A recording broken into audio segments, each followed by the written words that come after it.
नमस्कार।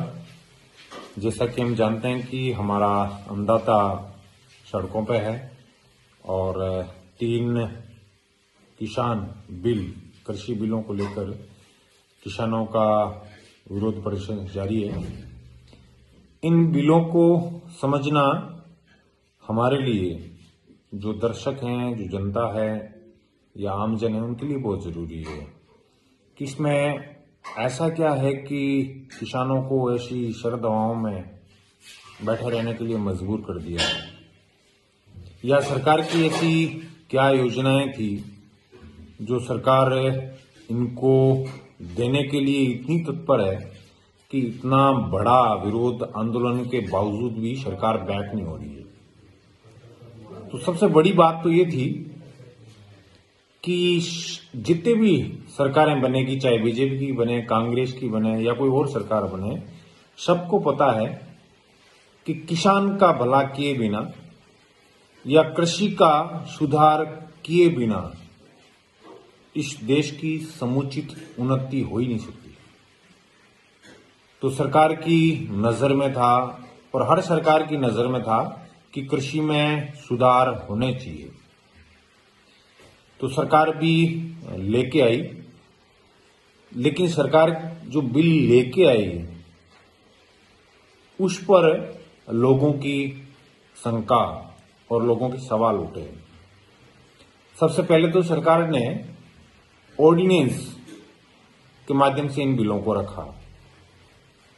लोगों का कहना यह है, किसानों का कहना यह है कि जब हमारी जनसंख्या का 50% से बड़ा भाग कृषि में लगा हुआ है और इतने लोगों से जुड़ा हुआ, करोड़ों लोगों से जब ये बिल जुड़ा हुआ है, तो इसको ऑर्डिनेंस में लाने की कहां जरूरत थी। फिर आप देखते हैं कि सितंबर में ये बिल लोकसभा में पारित इसलिए हो जाता है कि क्योंकि सरकार का बहुमत है, उसमें सरकार की दल का बहुमत है। राज्यसभा में जाता है तो राज्यसभा में ये निश्चित है कि सरकार पारित करवा ही लेती, लेकिन सरकार ने जिस तरीके से शोरगुल के माध्यम से और ध्वनि मत से इसको पारित किया, लोगों का फिर एक बार शक जाहिर हुआ कि सरकार को इतनी हड़बड़ाहट में इस बिल को पारित करने की कहां जरूरत थी। अब बात आते हैं कि इन बिलों में सरकार क्या कहना चाह रही है और किसान किस चीज को लेकर चिंतित है। तो 3 बिलों को हम एक साथ नहीं कर पाएंगे। आज जो पहला बिल है, उस प्रथम बिल के बारे में मैं अपनी बात जो मेरे समझ में आई है, मैं आपके सामने रखता हूं।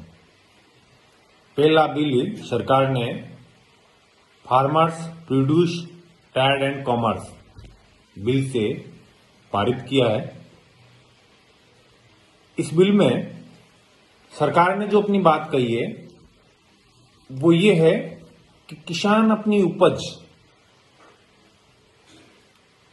एपीएमसी के बाहर भी बेच सकेगा। एपीएमसी का हर राज्य में अलग अलग नाम है, लेकिन अगर हम साधारण भाषा में एपीएमसी का एक शब्द, ठीक शब्द हम बिठाएं तो उसका मतलब होता है मंडी।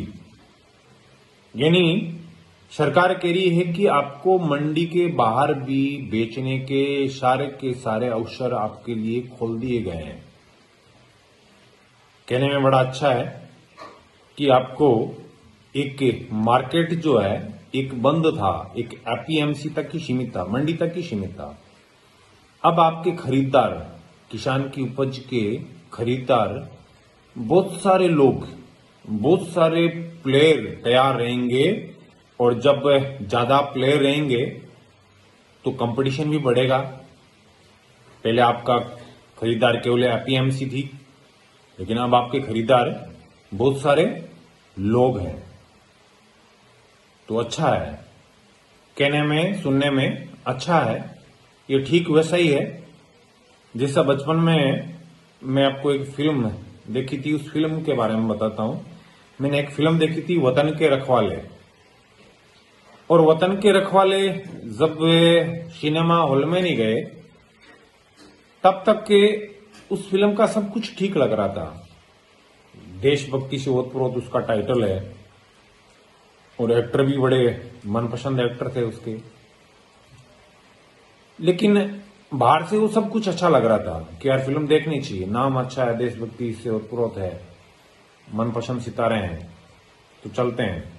लेकिन जब सिनेमा देखा, फिल्म देखी तो निराशा साबित हुई। तो इसके अंदर भी जो सरकार कह रही है वो एक आदर्श स्थिति अगर हो तो बहुत बढ़िया है कि किसान का उपज खरीदने के लिए बहुत सारे प्लेयर आपको मिलेंगे, एक प्रतिस्पर्धात्मक बाजार क्रिएट होगा और किसानों का फायदा होगा। ये सरकार की सोच है। लेकिन इसमें गड़बड़ी क्या है? किसानों की क्या चिंता है? किसानों की जो चिंता है वो ये चिंता है कि सरकार ने जो ओपन मार्केट क्रिएट किया है और ओपन मार्केट के लिए जो प्लेयर्स आएंगे, जिनको प्राइवेट प्लेयर्स हम कह सकते हैं, उस प्राइवेट प्लेयर के लिए जो योग्यता निर्धारित की है वो एक तो चिंता का विषय है। निश्चित तौर से उस प्राइवेट प्लेयर के लिए योग्यता सिर्फ इतनी होगी कि वो एक पैन कार्ड लेके और आपके किसान की उपज खरीदने के लिए तैयार हो सकता है। उसकी क्वालिफिकेशन सिर्फ इतनी है। पैन कार्ड की कितनी वैधता रहती है या पैन कार्ड से क्या क्या किया जा सकता है, एक पैन कार्ड कैसे बनाया जा सकता है, ये सब भारत में हम सब जानते हैं कि पैन कार्ड कोई बड़ी चीज नहीं है। और पैन कार्ड से लेकर एक व्यक्ति अगर आएगा और किसानों के सामान खरीद कर वो अगर भाग गया, जिसको हम बोलते हैं फ्लाई बाय नाइट्स, तो ऐसे प्लेयर आएंगे तो किसान उनको कहां ढूंढता फिरेगा और सरकार भी उनको कैसे पकड़ेगी?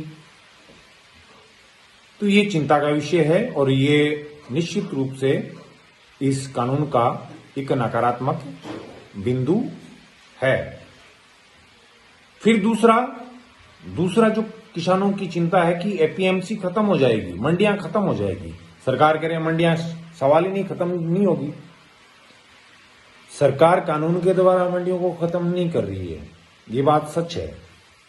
ऐसी कोई भी बात सरकार ने नहीं लिखी कि मंडियां हम खत्म करेंगे। लेकिन जो बड़ी बात है वो ये है कि इनका लेवल प्लेइंग फील्ड जो तैयार किया गया है, एपीएमसी वर्सेस प्राइवेट प्लेयर, वो समान है। एपीएमसी में जो बैठेगा उसको वहां लाइसेंस चाहिए, उसको टैक्स भी देना है, उसको बहुत सारी फीसेस भी देनी है।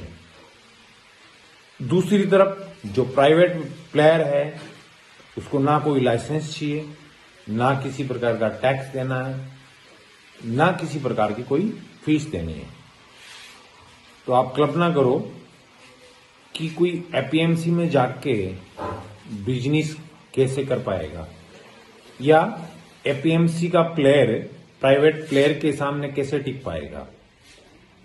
तो निश्चित रूप से मंडियों को खत्म होना ही है, ये श्योर है। अगला जो बिंदु है इसका एमएसपी। एमएसपी सामान्यता सबको पता है कि एक मिनिमम सपोर्ट प्राइस होती है जो सरकार एश्योरेंस देती है किसान को कि भाई आप उगाइए, ये पैसा हम देंगे, ये कीमत हम देंगे। अब जब एमएसपी किसके थ्रू होती थी? मंडी के थ्रू। ये भी सच है कि भारत में केवल 6% के लगभग किसानों को एमएसपी मिलती है। तो जब मंडी खत्म हो जाएगी तो प्राइवेट प्लेयर तो बाध्य नहीं है एमएसपी देने के लिए। अब प्राइवेट प्लेयर बाध्य नहीं है तो एमएसपी क्यों देंगे? क्योंकि जो भारत का ट्रेंड चल रहा है वहां ओपन मार्केट में जितनी भी परचेजिंग हो रही है वो सारी की सारी एमएसपी से कम हो रही है।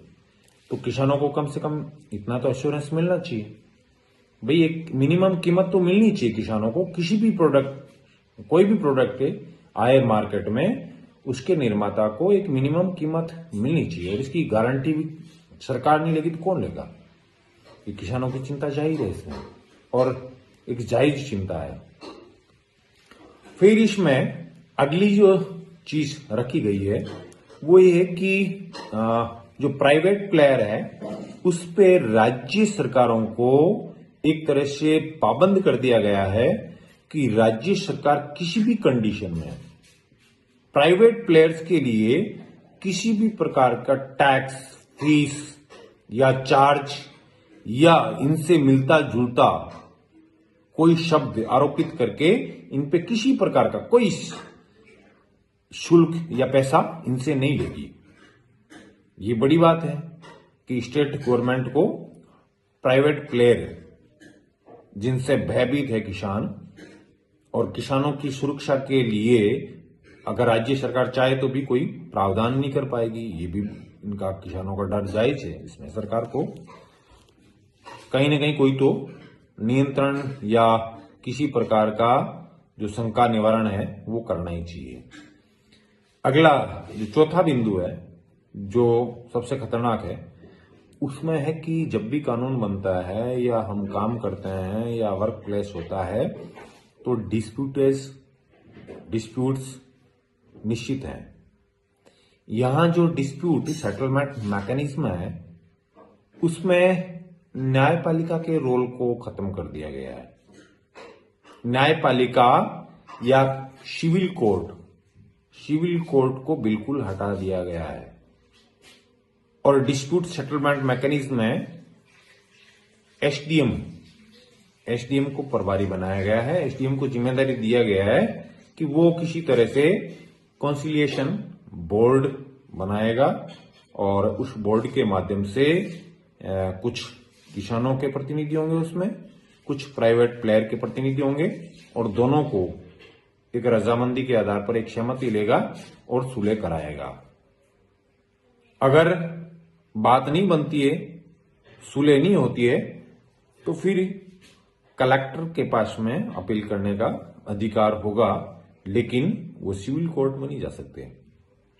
तो यहां एक संशय है किसानों का कि कलेक्टर, एसडीएम चूंकि सरकारी कर्मचारी है तो इनको प्रभावित किया जा सकता है। सीधे सीधे सरकार तो प्रभावित कर ही सकती है कि अगर सरकार चाहे तो उनके कर्मचारी उनको प्रभावित कर सकती है आसानी से, कोई बड़ी बात नहीं है। और प्राइवेट प्लेयर और किसानों में से दोनों को अगर देखा जाए तो भी ये संभावना हमारे देश का अतीत देखते हुए ये निश्चित है कि किसानों की बजाय प्राइवेट प्लेयर आसानी से इसको प्रभावित कर सकता है।